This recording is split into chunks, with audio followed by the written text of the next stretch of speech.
Namaste. Welcome to this Wellness Programs for Nation Builders session conducted by Unnati Healing Foundation. In our previous session, Dr. Deepak, a renowned psychiatrist, told us about the screen addiction, how we can detoxify, and healthy digital diet, digital nutrition, and how parents should support the children, and many other tips we got from the doctor. Today we have Dr. Saraswati Hegde with us.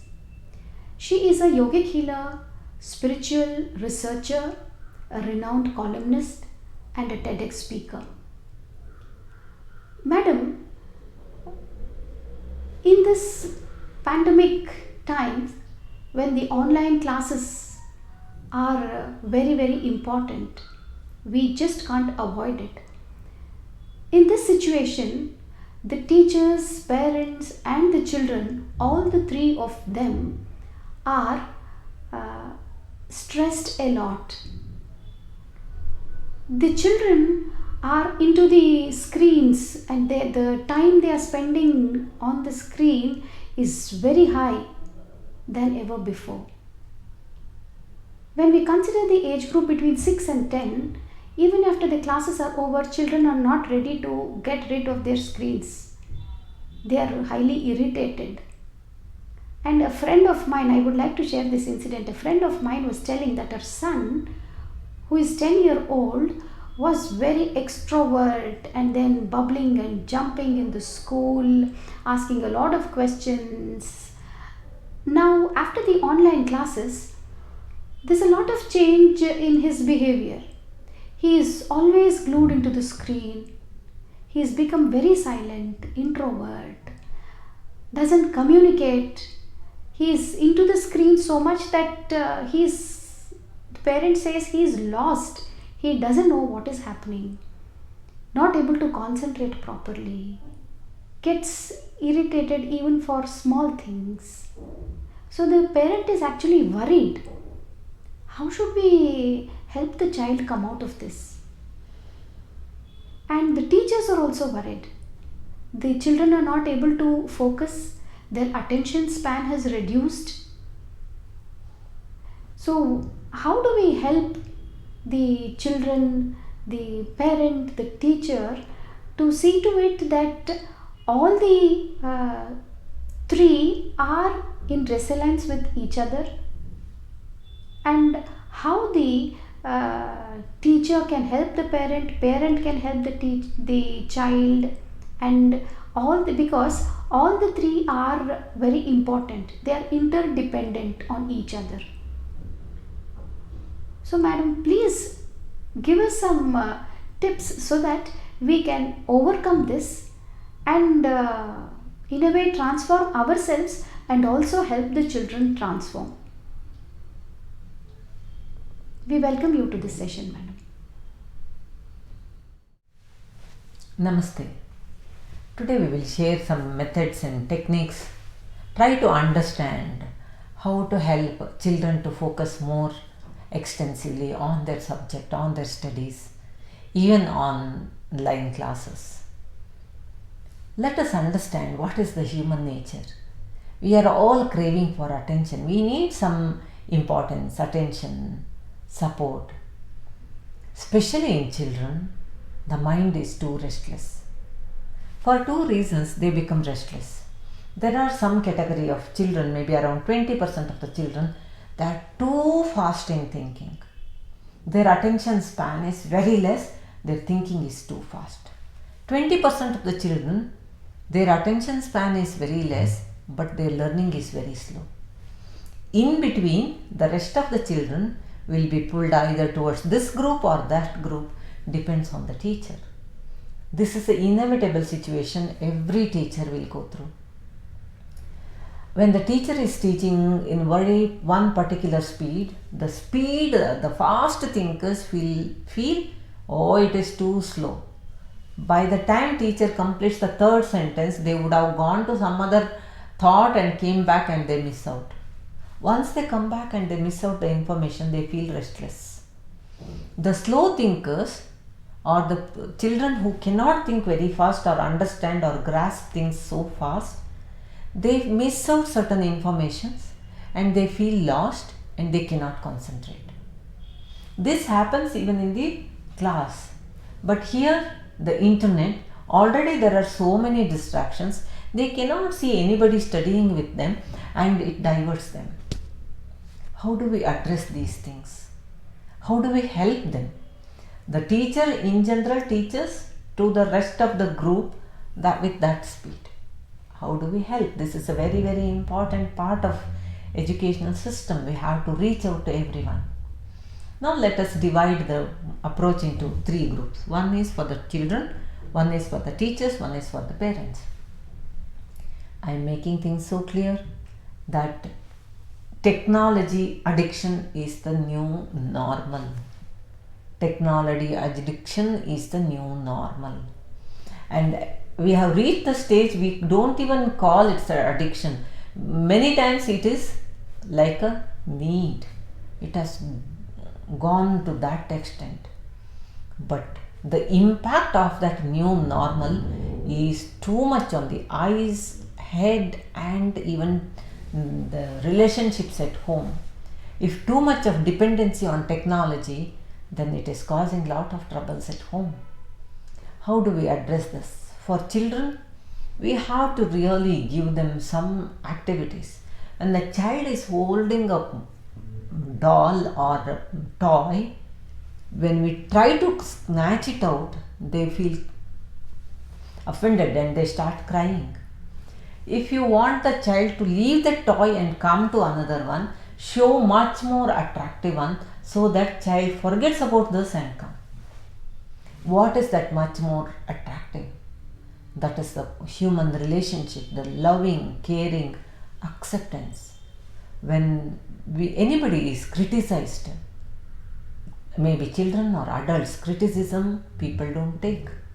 That is the time you start searching something outside which can make you feel comfortable. So children tend to depend on technology or screen, TV, whatsoever form. My first part is we have to help children to play games. Physically they must learn to play. It doesn't mean the moment you call them they will come and play. May not be. Parents should put hard effort, constant and persisting effort to pull the children out and play. That's very important. Try to play the games which the earlier days the people used to play. The hopping games that will help the right and left brain balance, and also we used to play with these small stones, catching those small stones that will help them to focus, balance their right and left brain. Find out the earlier methods of playing so that will bring the better balance. That is one approach. Second one is make children to do little deep breathing. The deeper breathing will provide a better oxygen supply to the whole body, especially to the brain, makes them much more alert and relaxed. So that's very, very important. Make children to do naturally breathing. To make it, to flush out all their stress, make them run so that they feel breathless. The lot of old used up energies will be released and they feel more fresh. Make sure children are sweating, they are running, they are playing. The new energy, the new air, the new fresh thoughts can flow to them.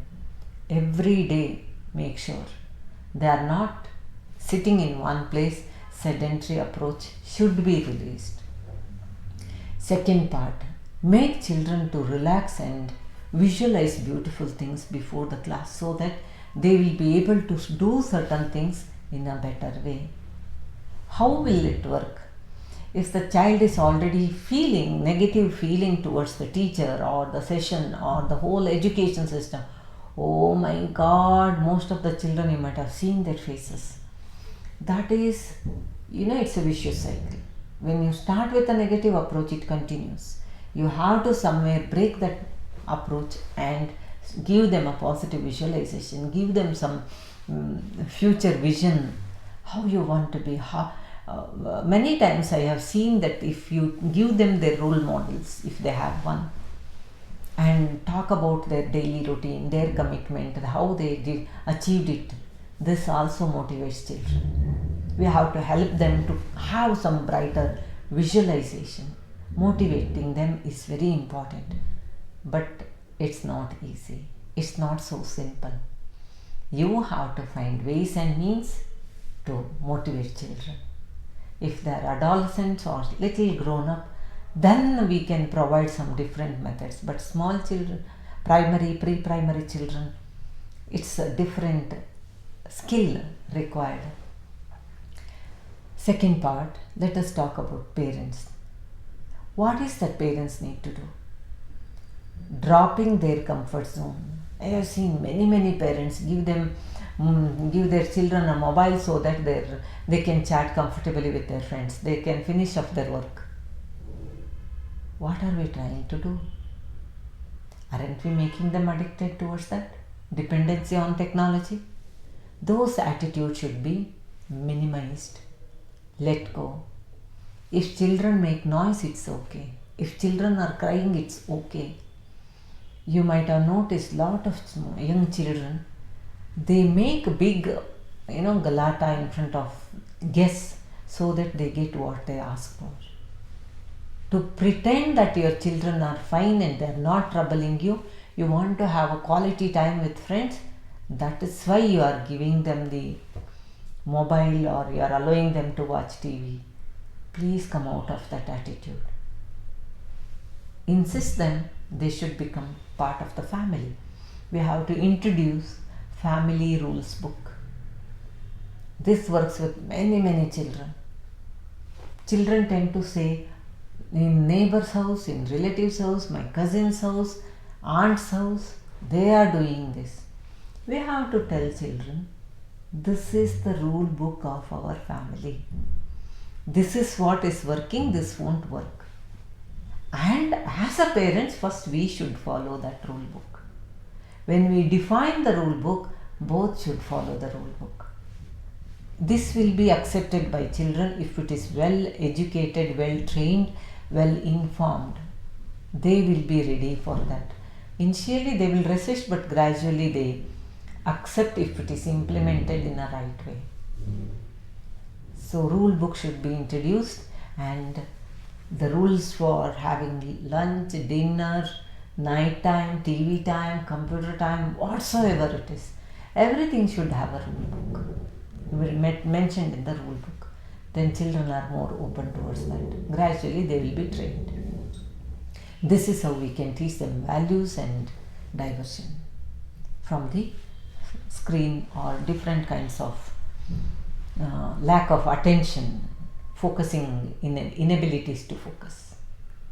The next part is for the teachers. How do we help teachers? It is very annoying when children are not listening. You have dedicated your time so much to teach them, and they are not interested. Parents are also calling them, diversions happening. Whom to talk to? Nobody understands. The frustration is too much. And that satisfaction or contentment gradually diminishing in teachers. First part is motivating oneself.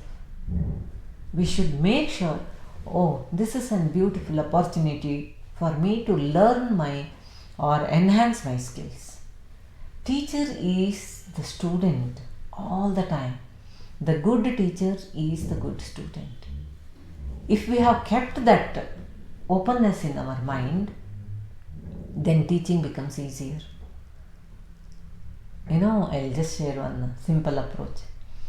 As a teacher, I am the only one listening to all the classes, whatever I take. My students every year they change, the subject changes or the topic changes. They are not listening to the same syllabus. But as a teacher, I am the only one listening to all the topics. So if I am not learning to teach well, I will be the first one to get bored. So first let us have that attitude to bring new methods of teaching, creating that or sustaining that interest within so that we are not getting bored within us. If that comes to us even during this technology and whatever the situations, just take few minutes, think what is the best way to teach. You will experiment. One or the other way you will find. This class you will experiment something, next class you will experiment something, but somehow you will try to communicate the informations to children. That is how the teacher should grow. And we will find out some new technology, so some new methods to reach out. That one of the teachers shared was sending a recorded version. Instructions will be recorded and sent. Children will do it. This is a pre-primary teacher mentioned. She will record it and send, and children will listen and do the activities based on that. Similarly, the same thing can be applied for little elder children also. The instructions can be verbal, or avoid visual instructions. Allow them to do some projects and send it back. Allow them to use handwriting or draw. Then let them take a photograph and send it to you. You are giving them a work, you are giving them an activity, but not insisting to depend on technology. This is just a simple tip. Basically what we have tried understanding is, we are not getting affected by the external expression, we are trying to understand the underlying cause. Once we understand as a human beings what the other person is going through, we will be able to reach out. That is the next level of the teacher. The teacher is not just teaching from the syllabus. Teacher is teaching them to mold themselves to face their life in the later stage of their life beautifully. That is why as a teacher we have to become more vigilant, more aware, more compassionate, and understanding is very, very important. And never feel tired, nobody recognizes my effort. Please let us not have that at all, because the satisfaction what teacher gets, this is the beautiful profession where teachers can see the transformation of their children so beautifully. If we create one beautiful child to become an independent person in their life, to become a pro-social citizen, is it not contentment? Is it not the great job? So our contentment should be dependent on the growth of the child, not on the appreciation of other people. When we have that attitude, it becomes much more easier and comfortable. Let us focus on our work and do it. Of course, it's the nature of the children to be restless, moving around. In spite of all these things, still how to grab their attention to get that particular work done. If we focus on that, instead of changing their entire behavior pattern, if we focus only on what is required at that point of time, we will be able to achieve it, because mind will not be affected within. Let us become more important psychologists, scientists and researchers to understand the challenges of children and provide the required service to make them better. It's a beautiful journey to transform within and share the joy of the learning. Whatever is happening within, it's a joy of sharing with children and help them to learn better. Okay, so namaste. Thank you. Thank you, madam. It was a very useful session to us. The small tips that you have suggested really will relieve the stress that is there on all the three, the teacher, the parent and the child. So a small change that we need to bring about, a healthy lifestyle, self-care routines, small meditations, all these will definitely help us overcome. Thank you, madam.